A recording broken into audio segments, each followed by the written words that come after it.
Você quer falar Douglas Costa? Bom nome encabido. Bom jogador. Mas eu quero ver se você fala o que você falou. Falei que é. Fala o que você falou. Não, eu falei foi de outro. Não foi dele, não foi?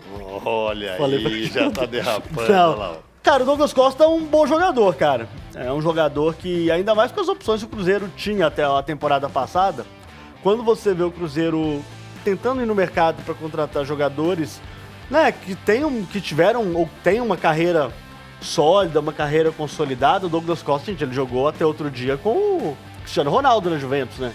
Tá certo, tem um tempinho, mas esteve lá, pô.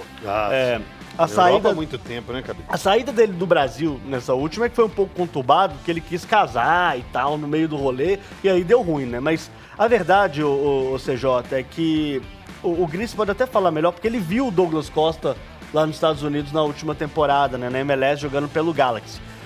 Só que o Galaxy, gente, é um time ruim da MLS, né? Não é parâmetro de comparação você colocar o Douglas Costa no Galaxy, que fez até um trabalho, pra mim, razoável, um trabalho honesto lá em Los Angeles, mas tem que saber as reais condições dele de chegar aqui no Brasil pra, se não disputar a vaga de titular, CJ, pelo menos ser a primeira opção ali do professor Larcamon, né?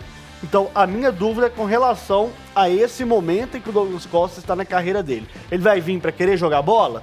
Porque se vier, CJ, tem que contratar. Tem? É difícil, cara, porque eu vou falar assim, sinceramente, eu já até falei isso aqui a respeito. Dos tempos recentes, aí, se a gente for pegar os últimos 5, 6, 7 anos, dos jogadores que vieram para a Europa, voltaram para o Brasil, o Douglas Costa foi a minha maior decepção, a passagem dele pelo Grêmio. Foi muito decepcionante. Eu esperava que o Douglas Costa pudesse ter no Grêmio um impacto parecido com o Suárez, com o que o Suárez teve no Grêmio. Porque o Douglas Costa foi um jogador da elite durante toda a carreira. Douglas Costa jogou nos melhores clubes da Europa e jogou muito bem. Por muito tempo ele esteve entre os melhores jogadores do mundo na posição dele. Então, o Douglas Costa foi um jogador da elite durante toda a carreira. A passagem dele pelo Grêmio foi muito frustrante, por vários aspectos. Pelo campo mesmo, né? O campo não foi tão bem e o fora de campo foi muito mal. É claro que a gente precisa adicionar à passagem do Douglas Costa pelo Grêmio o contexto do clube. O Grêmio foi rebaixado na passagem do Douglas Costa lá, não pelo Douglas Costa. O Douglas Costa saiu antes do fim do campeonato, inclusive, e o Grêmio acabou rebaixado. Era um clube que tinha ali os seus problemas. É difícil saber o quanto isso impactou. Da passagem dele pelos Estados Unidos, o Cabinho falou que eu posso falar, mas nem é justo dizer, porque eu assisti um jogo, né? Estava lá em Los Angeles agora, em outubro, foi o penúltimo jogo mas pelo dele menos lá. Você viu, ao vivo, pelo menos. Foi o último gol que ele marcou, inclusive, com a camisa do Los Angeles. Mas assim, o nível competitivo da MLS é muito baixo, muito diferente do que a gente encontra aqui no futebol brasileiro. Tanto que vários que vieram de lá pra cá demoraram para conseguir performar aqui de novo. Mas assim, CJ, tecnicamente é um jogador muito acima da média. Acho que acrescenta muito a qualquer clube do futebol brasileiro ter o Douglas Costa. Chega e farda, não? Provavelmente. Se tiver afim, se tiver disposto a ser um jogador da elite de novo, né? Não da elite europeia, da elite mundial mais, mas se ele tiver disposto a ser um jogador da elite do Brasil, ele vai ser um jogador da elite do Brasil. Ele tem um entendimento de jogo, né, um costume de jogar num nível muito alto, e tecnicamente é um jogador muito acima da média. Mas ainda é uma contratação que me deixa algumas dúvidas. Eu faria aposta se fosse dirigente do Cruzeiro, faria sem sombra de dúvidas, porque acho que tecnicamente ele é muito melhor do que os jogadores que o Cruzeiro tem. É isso aí. À disposição para a função. E o Douglas tem uma outra vantagem. Quase todos os atacantes de beirada do Cruzeiro, a gente já falou muito isso aqui no ano passado, gostam de jogar do lado esquerdo. Se sentem confortáveis jogando do lado esquerdo.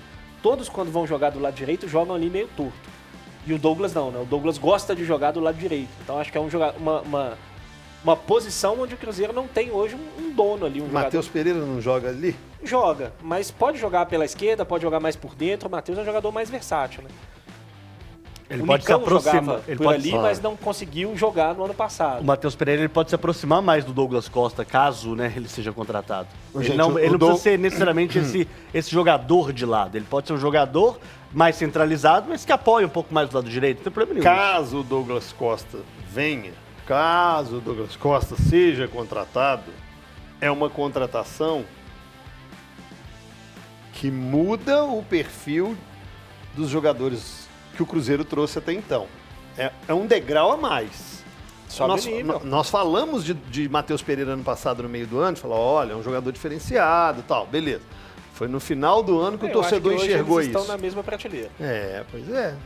Mas o Douglas Costa e o Matheus Pereira hoje acho que estão aí mas na mesma sobe o nível. prateleira. Você não Sim, concorda? sobe em relação ao que o Cruzeiro tem, sem É o dúvida. que o Cruzeiro, Assim, inclusive gente, movimentação do mercado. Não é essa a comparação.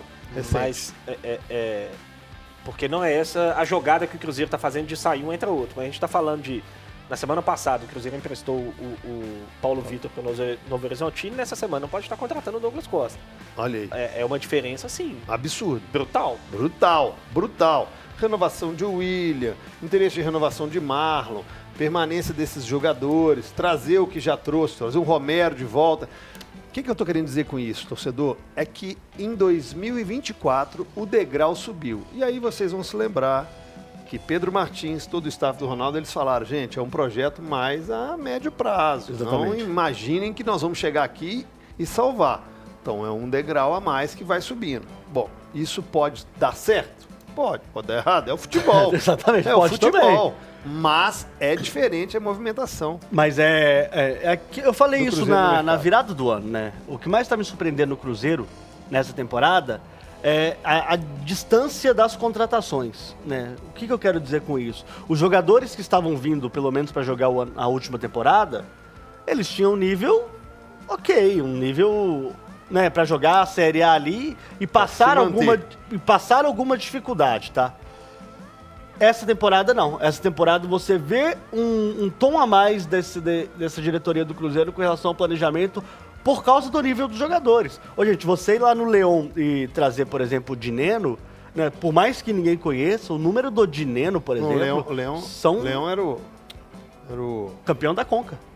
Foi o campeão da Conca. Não, né? Romero. O Leão era do Romero. Leandro Romero. Romero era do Leão. Leão. O Dineno é do Pumas, Pumas, perdão. isso. O Dineno, e lá do Pumas, ele era um cara que fazia muito gol.